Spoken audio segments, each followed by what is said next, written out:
Hi there, how are you? And welcome to the second episode of In Search of the Ultimate Bullitt. In today's episode, we'll meet up with Bart and check out his Diva Bullitt. This Bullitt is a complete custom build. Bart is not an Antwerp Bullitier, but he lives in Ghent. In the second part of this video, where Bart talks about his Bullitt in more detail, something went wrong with the main camera. So the picture is a little bit blurry. So don't panic, there's nothing wrong with your eyes nor your screen. Bart also made his own video about this Bullitt bike. I'll put a link in the description. This video is about 25 minutes long. I've put timestamps in the description, so you don't have to watch the complete video if you don't want to, and you can jump to the parts that interest you. If you have any questions about Bart's Bullitt, put them in the comments and I'll see to it that you get an answer as soon as possible. And for now, let's check out Bart's Bullitt. So good morning, Bart. How are you? Good morning, I'm fine. Okay, can you introduce yourself to us? I'm Bart der Lokomotiv. I'm a cycling addict, an event organizer of mainly two events. Gravel and Coffee, what's a monthly social ride, and Classic Stories, a bike packing through the classics here in Belgium, Roubaix and Amstel as a plus. That's 1200 kilometers through the classics. Yeah, like I said, I love bikes, I love the beauty of bikes, and sometimes I want to have something special. Okay, so and I think you also have a YouTube channel? For the events I have a YouTube channel and a podcast, mainly in Dutch or without, because a lot of the course previews are even without talking. Mm-hmm. But when it's talking, for sure in the podcast it's mainly Dutch. Mm-hmm. For Classic Stories, it's in English because it's more international than just riding some gravel roads in Belgium. Okay, great. When and how did you discovered the existence of Bullitt cargo bikes? That's a difficult question because I don't know precisely when. Here in Ghent they were quite early around. So you could see them in the streets. I always liked the design of it, but I got mainly introduced through a friend of me and co-owner of Fame Kombucha, who rides his Bullitt through the city with the kombucha to bring to the cafes. Mm-hmm.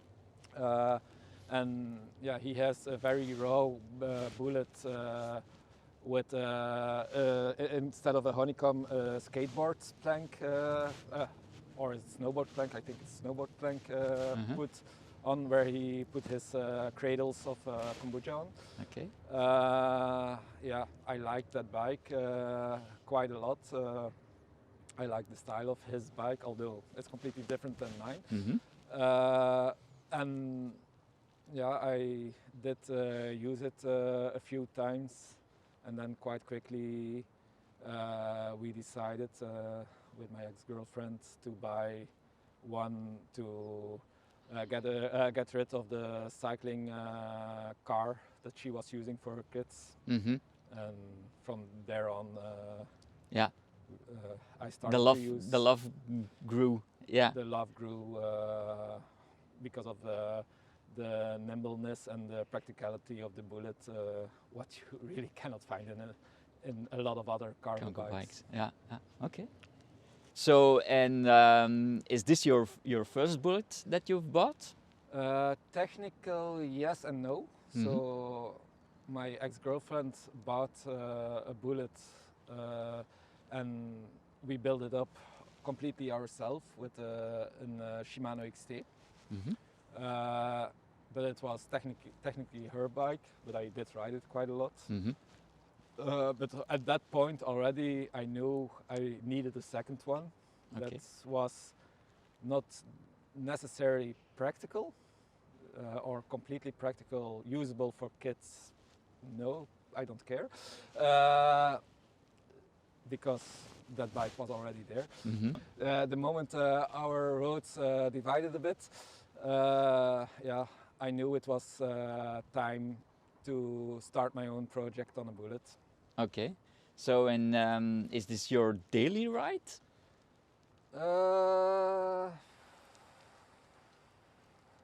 I have 9 bikes. Okay. So, yeah, a lot of to choose out, and then yeah. Yeah. So you ride it every once a week, or maybe not. So. I ride it for the moment not even every week. Yeah, for sure when I have to go to a shop to get some stuff. In Ghent, I'm not far from the city center, so I prefer when I don't have to take a lot to go on feet, because yeah, I'm still a bit afraid they could rob it. Yeah. Although half of the internet Bullitt world knows it's mine. Yeah. But still, Yeah. I prefer to go on foot because it's here in the city more practical. But yeah, I use it quite a lot, also just to go cycling, you know. Yeah. So it's more for leisure, like yeah. And for the moment, it's also my bad weather training bike. Okay. Because I don't have a race bike yet with good fenders on, and so when it's bad weather, you take this one I to take work this out. one for the workout. Yeah. Okay. Okay. Nice. So Bart, how long do you own this bike, or when did you start building this project? I think the bike build movie on my YouTube channel is now around a year ago. It went online, so it's more or less a year that I have this bike. A bit more early because you have to bring it to the paint shop for the things. You have to find everything together. You have to build it. But it's a project of 2020, early 2021. And you I think you built the bike in one day, or you assembled the bike in one day. More or less. Okay. So apart from working out with the bike and use it to go to the shop, do you also use it to go on longer trips or maybe on a vacation with the bike? That's a good question, because I basically mainly build it with that goal, to do trips with it, to go to cities and see them, go just bikepacking, because I like bikepacking also in bikepacking races, but you're always have the trouble with your luggage and the security of your expensive race bike or mountain bike. And here, you're already a bit heavier, just having a good lock with you, having a good cover over all your luggage, being quite low in front of you is an interesting option when you don't want to be the fastest. Okay. And so this mainly, I did not do long trips yet, but it's built mainly for that. For that purpose, yeah. I hope, and by saying this now, I more or less have to do at least the Vlaanderen fietsroute. So Flanders, a 900 kilometer loop here in Flanders that is just passing by this road actually. Okay. So that I want to do for my YouTube and also for my pleasure with this bike this year. And maybe I will start in Bordeaux-Paris with it, but there I first have to see if I'm allowed to do it with this kind of bike. Okay. Because that kind of races are really quite specific about what a bike should be or not. Okay. So when possible, I will not finish in 40 hours then. No. But that's not my main goal. No. Just I want to participating. Have participating in the adventure of doing Yeah. the Bordeaux Paris With the Bullitt bike. with the Bullitt bike. Yeah. Okay. Great. So, what's the largest, the largest or the heaviest object you ever moved with your Bullitt bike? With this Bullitt, it's not made for that. Okay. Basically, it's not made for that. The paint is not a powder-coated paint, so you will scratch it quite fast. So this is a Diva. She's not made for hauling stuff, but just for leisure. You know, going to the supermarket and bring some cradles of quite a lot is possible. Yeah.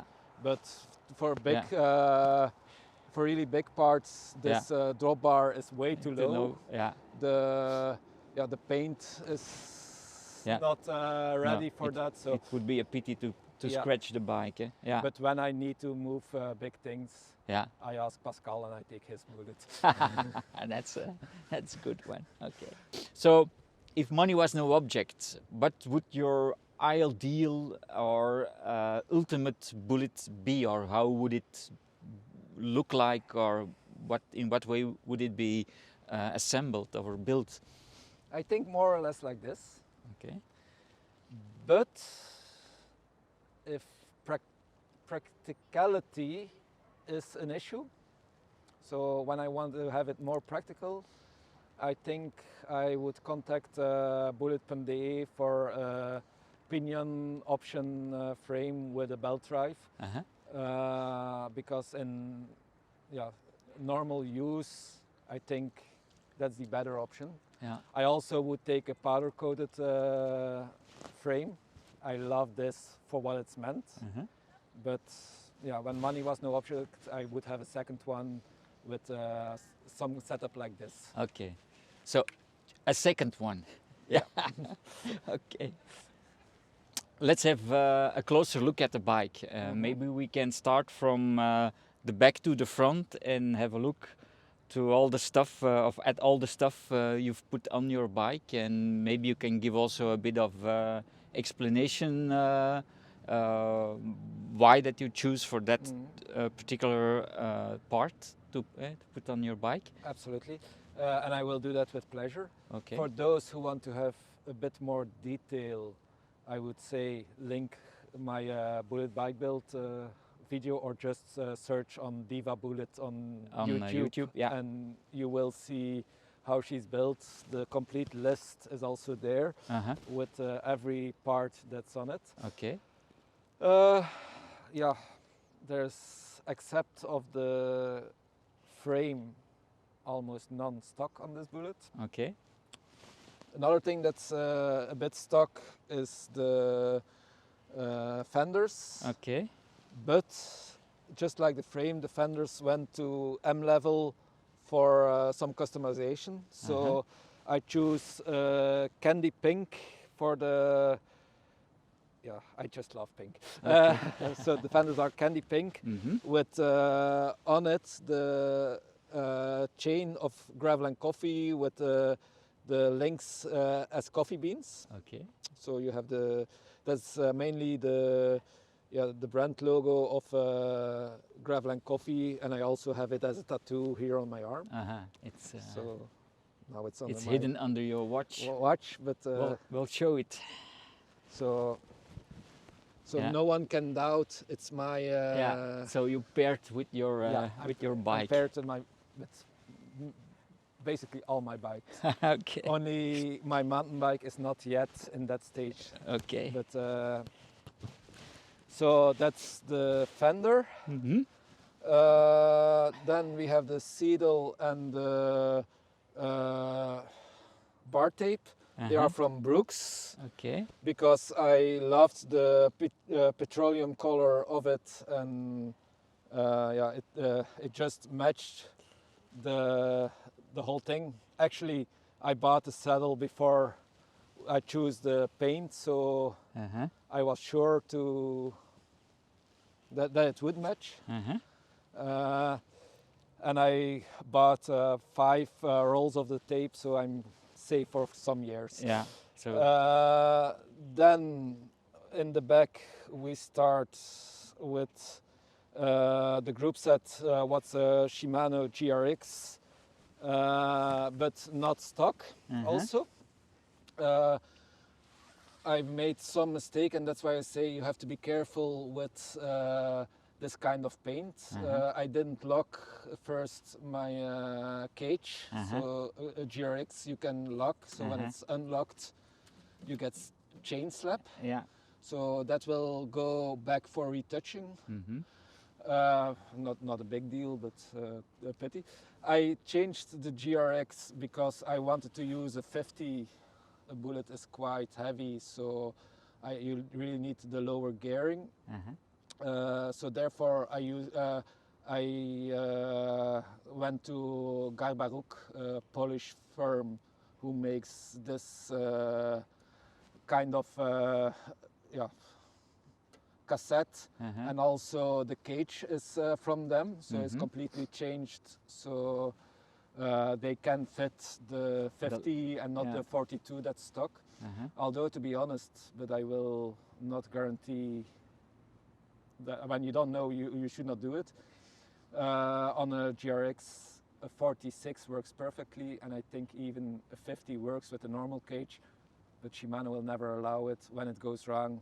Yeah, they won't give you any warranty. Yeah. So try it when you know what you're doing. Yeah. Don't do it otherwise. Yeah. For the moment, the thing that still needs to be changed are the wheels, but because of COVID, mainly the front wheel, I don't have the right valve yet. So these are cheap ones, not stiff enough, not to my liking, but they have from WoWo the reflective spokes, and a terrible, very cheap but so beautiful Continental tire, but they are too slippery and they just slow you down and rolling. So also that with the new wheels will change, although I like the styling of it, and therefore they will be always a second option. Okay. Then when we go to the front, it's a 38 of GRX, the crank, and on it there's the 4i power meter, so I know that I'm constantly overpowering this thing. And the Luke pedals with normally lights here that can flicker when you're riding, but at some cobble section I lost them and I didn't find them back, so that's too bad. You can ride with the the clipless shoes and also with flat pedal. Yeah, so side. I have both options, what's quite handy. Mostly I will ride it with the clipless. I have some good shoes where I can walk in the city with too. But when it's to go fast to the supermarket or so. Then you don't change your shoes. It's not a problem. No.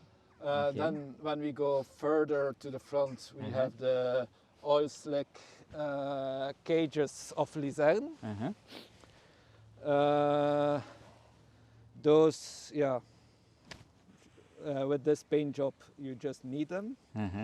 Here also, there's a small part I still have to do. I have to buy or ask someone, a Dremel, to cut those screws so that they are away.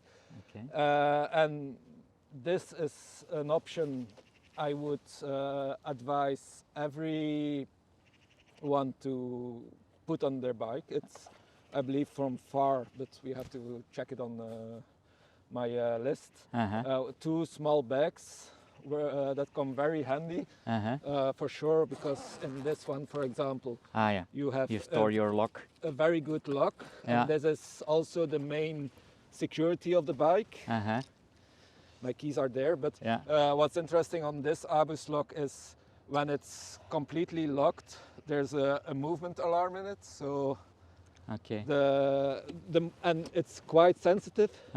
So it's enough that they do this, and they already will get a warning that there's an alarm on the bike. So and yeah, it's not perfect, but it Yeah. draws some attention. Okay. Although when I really am not around, I will always use at least 3 or 4 locks. Okay. The other one is some spare parts, multi-tool and things like that. Yeah. Then yeah, you have the Zipp stem saddle. How you call saddle? Saddle tube. Yeah. Tube, Your yeah. saddle tube. Yeah. And drop bar. Uh-huh. Mainly because on my gravel bikes I also ride this bar and I like it. Mhm. The only difference is it's a 46 in width because yeah, for sure on a Bullitt you really want to have it wide enough. Yeah. But the flare is it's quite ergonomically good bike. Mhm. Good drop bar. Yeah. Then most importantly you have the quad lock system Yeah. for your phone. Yeah. I So think almost every bulleteer use has it. one. Yeah. When really on larger rides, I will put my Wahoo on it. Yeah. But yeah. Yeah. Also for those bike packings, I have the Sync 5. Mhm. So what means when riding, there's a small battery here that charge, and I can keep charging my phone. Mhm. So that's a quite handy small thing To have. to have, and it's completely away. You have 3000 milliamp or amp, Mhm. or whatever, of battery capacity, and with a good dynamo hub around 50-80 kilometers an hour, you're at 80% of charging capabilities. So Yeah. it's quite functional. Yeah. For the moment I use the LX, so it doesn't work that good because that generator is not strong enough to do Mhm. it. The lights, so in Yeah, the the back I backlight. have a very small one, but